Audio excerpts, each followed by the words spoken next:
The air on Mount Ida is thick with the scent of ozone and ancient, curdled pride. In the palm of a trembling shepherd boy lies a sliver of gold, an apple carved with a single, lethal word, Kallisti, to the fairest. 3 shadows loom, taller than the pines, their eyes burning with a hunger no mortal can sate. Does Paris have the iron in his soul to choose the crown of kings, or will he light the fire that consumes the world? Long before the black ships choked the Aegean, the fate of Troy was written in the screams of a dreaming queen. Hecuba, mother of princes, saw her womb bring forth not a child, but a torch, a brand that would set the high towers of Ilium to ash. The seers wept. The king trembled. To save the city, the infant Paris was cast into the wild heights of Ida, left for the wolves and the cold. But fate is a patient hunter. The boy survived, raised by shepherds growing tall and fair. His hands were more accustomed to the lyre than the spear, his heart a vessel of unearned beauty and untested character.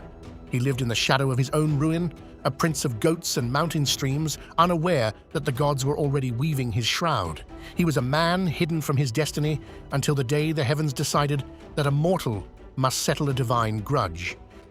In the high halls of Olympus, the seeds of slaughter were sown at a wedding where no mortal was invited.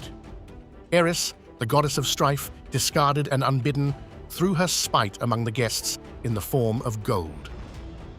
A contest of vanity erupted between the 3 great queens of the heavens, Hera, the mother of thrones, Athena, the grey-eyed storm of wisdom, and Aphrodite, the weaver of desires. Each claimed the prize, and none would yield their glory. Zeus, the cloud-gatherer, saw the coming storm. He knew that to judge between his wife, his daughter, and the mistress of beauty was to invite a war that would crack the sky. With a coward's cunning, he looked down to the slopes of Ida. He chose a mortal judge, a man with everything to gain and no wisdom to lose. He chose Paris, the forgotten prince, to hold the balance of the world in his inexperienced hands. The shepherd's plan was simple and foolish. He would listen, he would choose, and he would return to his flocks. He did not understand that when the gods speak, they do not offer gifts, they offer bargains that bleed. He stood on the ridge, the golden apple cold against his skin, watching the clouds part to reveal the majesty of the divine. He felt a sudden, sharp pang of ambition, a desire to be more than a mountain ghost. Paris bathed in the icy spring, dressing in his finest wool, yet he felt naked beneath the gaze of the immortals.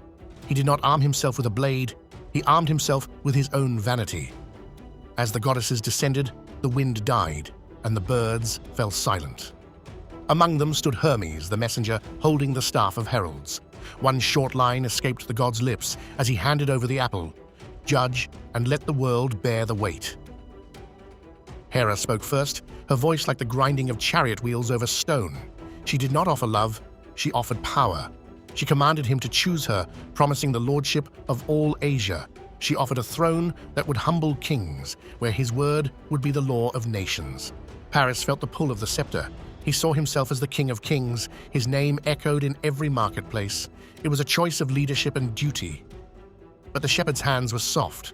He feared the burden of the throne and the weight of a crown that could have protected Troy from any earthly foe. He looked at the Queen of Heaven and saw only a heavy responsibility he was not ready to carry. Hera's promise was vast, but it required the soul of a ruler, a man willing to sacrifice his own peace for the strength of a continent. Paris hesitated, his heart seeking a lighter path. Then came Athena, her grey eyes reflecting the glint of 1,000 spears. She did not offer a throne. She offered the victory that earns one. She whispered with a sound like the whetting of a blade, promising the wisdom to never lose a battle. She offered to make him the greatest of warriors, a name feared alongside the gods of war. For a moment, Paris saw a vision of himself in bronze, standing over the fallen bodies of enemies. He saw the glory of the hero, the immortality of the epic poem. But to be a hero, one must embrace the mud, the toil, and the risk of an early grave. Athena's gift required a spirit of iron and a lifetime of discipline. Paris looked at his unscarred hands and his unburdened shoulders. He turned away from the goddess of strategy. He did not want the bloody work of the spear, he wanted the spoils without the sacrifice.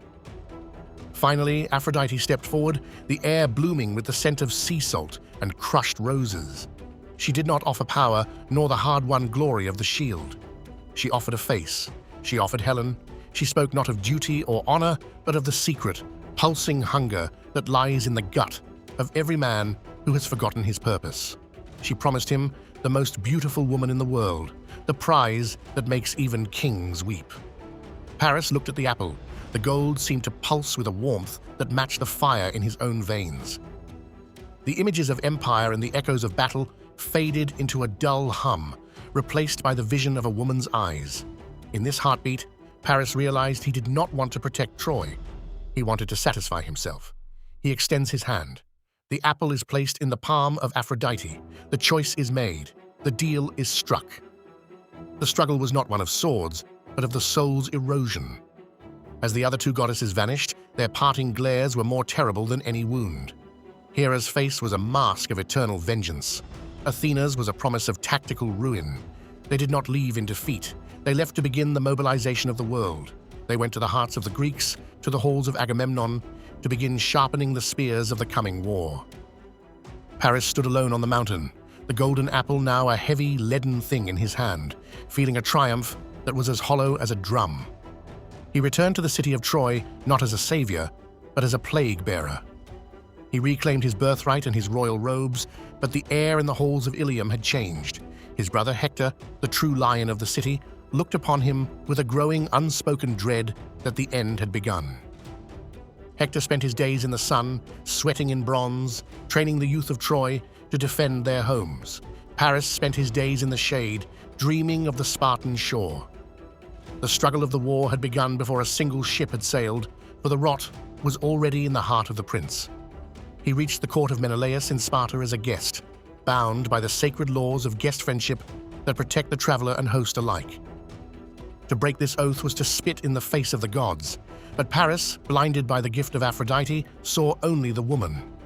He did not see the wife of a king. He saw a prize to be stolen. When he fled Sparta with Helen in the dark of night, he did not just take a woman. He took the honor of a nation and cast it into the sea. He realized too late that the goddess's gift was not Helen. It was the war.